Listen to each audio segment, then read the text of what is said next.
એવો દેશ બનાવનારનું એકમાત્ર જ માણસ છે જે આવો દેશ બનાવી શકે એમ છે, એ છે નરેન્દ્ર મોદી.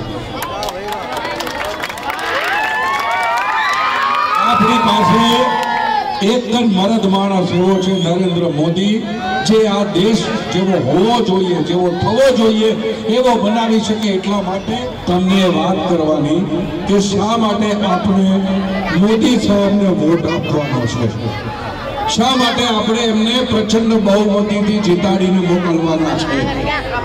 અને આજે બહુ મોટો દિવસ છે સાહેબ. આજે હનુમાન જયંતિ છે અને આપણે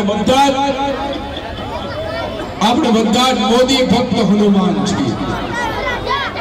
આખું ગુજરાત મોદી ભક્ત હનુમાન છે.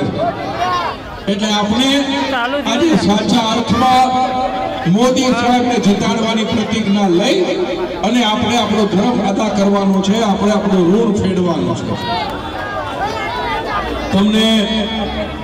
તમને એમ થતું હશે કે મોદી સાહેબે બોલીવુડ વાળાને શું કામ ઉતાર્યા મેદાનમાં.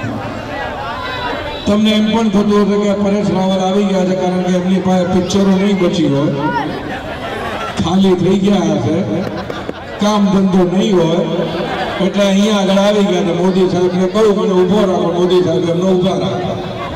પણ સાહેબ એવું જરાય નથી.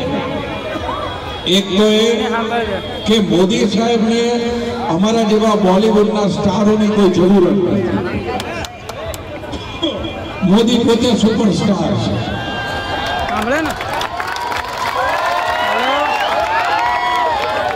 એટલે મોદી સાહેબને અમારો સપોર્ટ મળે એના માટે મોદી સાહેબ એમને ઉભા નથી રાખતા, કારણ કે અમારી પાસે કામ ઘણું છે. અલગ કોઈ પાણી આપશે?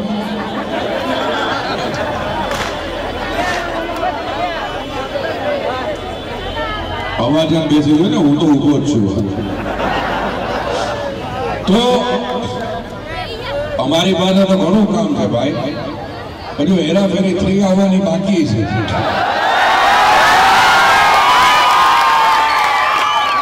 હજુ ઓ માય ગોડ પાર્ટ 2 આવવાનો હોય બાકી છે. અને આવારા પાગલ દુગાના વેલકમ બેક નું શૂટિંગ ચાલે છે દુબઈમાં. એટલે ઘણું બધું કામ બાકી છે. એમ ખાલી નથી પડ્યા કે અહીંયા તો ચૂંટણી રમવા આવ્યા છીએ. આ બધો કામ ધંધો છોડીને, અને એ પણ અમે મોદી ઉપર ઉપકાર નથી કરતા, કામ ધંધો છોડીને આવ્યા છીએ. કે નથી તમારા પર ઉપકાર કરતા, કે નથી ગુજરાત રાજ્ય ઉપર, કે નથી આ દેશ ઉપર ઉપકાર કરતા. કારણ કે આ તો આમાં અમારો સ્વાર્થ છે. સ્વાર્થ એટલે એમ નહીં સમજતા કે એમને કે પૈસો આપ્યો છે, રૂપિયા દાબ્યા છે, કે જમીનનો ટુકડો આપ્યો છે, તો કોઈ ગવર્મેન્ટનો હોદ્દો આપ્યો છે, એવું કશું નથી. સ્વાર્થ એટલું જ છે કે મારો આ દેશ મોદી સાહેબ ચલાવે અને મારો આ દેશ જે આપણું સપનું છે દેશ બનાવવાનો, એ દેશ એવો બને.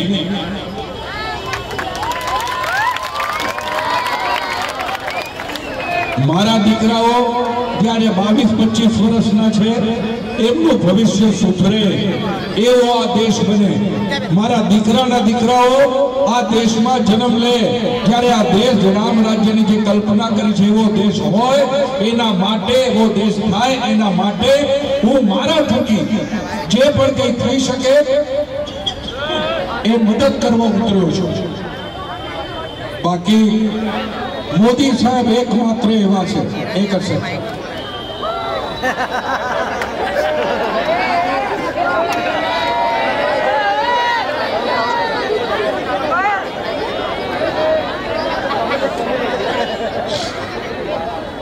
એવો દેશ બનાવનારનું એકમાત્ર જ માણસ છે જે આવો દેશ બનાવી શકે એમ છે, એ છે નરેન્દ્ર મોદી. આપણી પાસે એક જ મરદ માણસ એવો છે નરેન્દ્ર મોદી, જે આ દેશ જેવો હોવો જોઈએ, જેવો થવો જોઈએ એવો બનાવી શકે. એટલા માટે આપણી ફરજ બની રહે છે મોદી સાહેબને પ્રચંડ બહુમતીથી ચૂંટીને મોકલવાની. નહીં તો એક વાત સમજી જજો, આ દેશ વેચાઈ ગયો છે, આ દેશ ખાડે ગયો છે। કોંગ્રેસ વાળાઓએ આ દેશને ખાઈ ખાઈને ખોખું કરી નાખ્યું છે અને એ ખોખામાં પ્રાણ પૂરવાનો છે મોદી સાહેબે। અને મોદી એક જ મરદ માણસ એવો છે જે આ પ્રાણ પૂરી શકે એમ છે।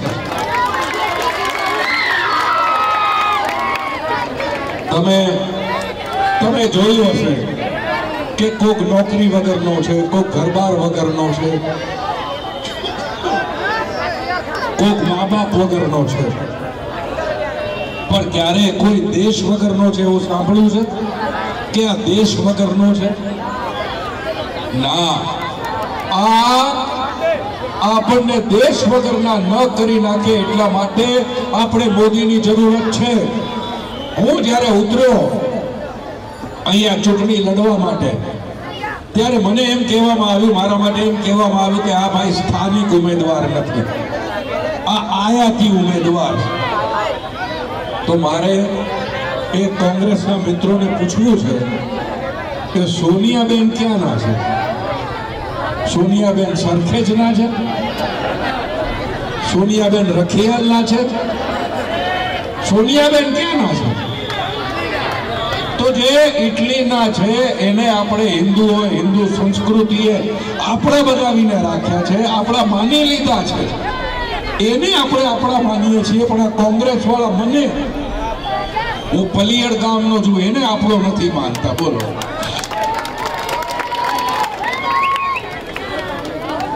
તો આ આયાતી ઉમેદવારનું જે ભૂત એમણે જો ઊભું કર્યું અને જે ભૂતને એમણે ધૂણાવ્યું, મારે માફ કરજો મિત્રો,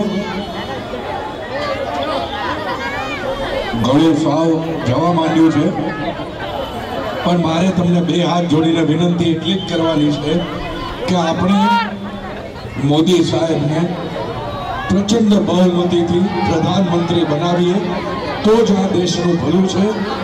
અને હું એક નિમિત્ત માત્ર છું, હું તમારી સામે ઊભો છું મોદીના સૈનિક તરીકે, ભાજપના સૈનિક તરીકે। એટલે આજે મારી જગ્યાએ બીજો કોઈ પણ હોત, એટલે તમે, મારો કહેવાનો મતલબ એ કે મારા મોઢા સામે નહીં જોતા, તમે મોદી સાહેબનું મોઢું જોજો।